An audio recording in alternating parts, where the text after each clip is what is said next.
এই স্লোগান এখন বিএনপির সব মিছিলে বিক্ষোভে শোনা যাচ্ছে, কিন্তু তারা কি জানে জামায়াতের শাহাদাত বরণকারী শীর্ষ নেতাদের সবচেয়ে বড় একটি গুণ ছিল তারা কখনোই রাজনৈতিক ময়দান ছেড়ে পালাবার পথ বেছে নিতেন না।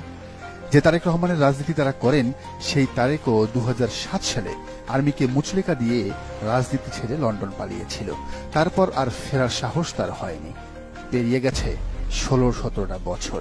সময়ের পরিক্রমায় শেখ হাসিনাও পালিয়েছে, কিন্তু জামায়াতের কোনো আমির বা সেক্রেটারি জেনারেল পালিয়েছেন এমন নজির বাংলাদেশের রাজনীতিতে একটাও নাই। 2009 সালে আওয়ামী লীগ সরকার গঠন করার পর তারা জামায়াতের শীর্ষ নেতাদের বিদেশ গমনে নিষেধাজ্ঞা জারি করে, যাতে কেউ দেশ ছেড়ে পালাতে না পারে।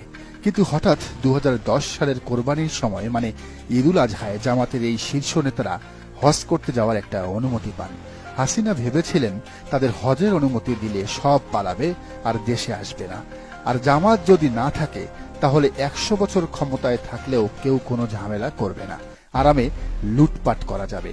কিন্তু হাসিনাকে অবাক করে দিল জামাত। সুযোগ থাকার পরও জামাতের আমির মাওলানা মতিউর রহমান নিজামী সৌদি আরব গেলেন না। তিনি অন্য সকলকেই পাঠালেন, কিন্তু নিজে গেলেন না। কারণ একটাই, তিনি দলের প্রধান। ভাবলেন দলের প্রধান হিসেবে তিনি যদি হাসিনার দেয়া সুযোগ লুফে নেন তাহলে দলের ইমেজ নষ্ট হবে, মানুষ জামাতকে গালিগালাজ করবে, ইসলামী আন্দোলন প্রশ্নবিদ্ধ হবে। হাসিনা তারপরও খুশি ছিলেন, ভাবলেন আমির না গেলেও বাকি যারা গেছে তারা হয়তো আর ফিরে আসবে না। কিন্তু মজার ব্যাপার হলো কি জানেন, দলের অন্যান্য শীর্ষ নেতৃবৃন্দরাও হজ শেষ করে সৌদি আরব থেকে দেশে ফিরে এলেন। অনেকেই জানেন তারা নিশ্চিত শহীদ হবেন, তারপরও দেশে ফিরে এসেছেন শুধু ইসলামী আন্দোলনের জন্য। সে সময়ে সৌদিতে ছিলেন মীর কাশেম আলী মিন্টু। তিনি জানতেন দেশে এলে তাকে গ্রেফতার করা হবে, তাকে ঝুলানো হবে। তারপরও তিনি দেশে এসেছেন এবং শহীদ হয়েছেন। মীর কাশেম আলী মিন্টু ছিলেন বাংলাদেশের সেরা ব্যবসায়ীদের একজন। ইসলামী ব্যাংক বলেন আর ইবনে সিনা, সবকিছুতেই তার হাত। দিগন্ত টেলিভিশনের মালিক তিনি। তারপরও নিজের জীবনের কথা চিন্তা করলেন না। হাসি মুখে গলায় দড়ি পড়তে চলে এলেন বাংলাদেশে। এসে গ্রেফতারও হলেন, শহীদ হলেন। হায়রে বিএনপি, এই ইতিহাস কি তোমাদের অজানা? শুধু নিজামী মীর কাশেম আলী নন, একই পথে হেঁটেছেন জামায়াতের শাহাদাত বরণকারী শীর্ষ নেতাদের হাত ধরে উঠে আসা মজলুম জননেতা এটিএম আজহারুল ইসলাম সাহেবও।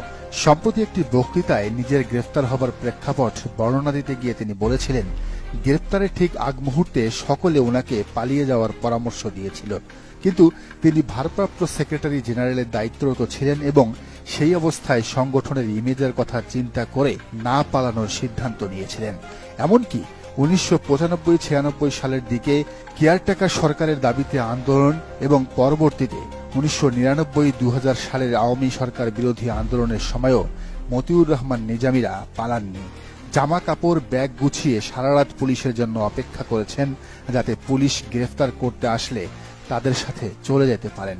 আবার 2010 সালের জুন মাসে ধর্মীয় অনুভূতিতে আঘাতের অভিযোগে গ্রেফতারের আগেও আইনজীবীদের বলে রেখেছিলেন, আমরা কিন্তু পালাতে পারবো না, তোমরা যদি জামিন নেওয়ার ব্যবস্থা করতে পারো তাহলে করো। যদিও সেই জামিন আর পাওয়া হয়নি। জামাত শিবিরের নেতাকর্মীরা বিএনপির এমন স্লোগানের প্রতিবাদে একটি কথাই বলছেন, জামাত শিবিরের নেতারা কেউ দিল্লি যায়নি, লন্ডনেও যায়নি, নিশ্চিত মরণ জেনেও মরণের দিকেই হেঁটেছেন। তাই পিন্ডির গল্প নিজেদেরকে শোনান, জামাতকে নয়।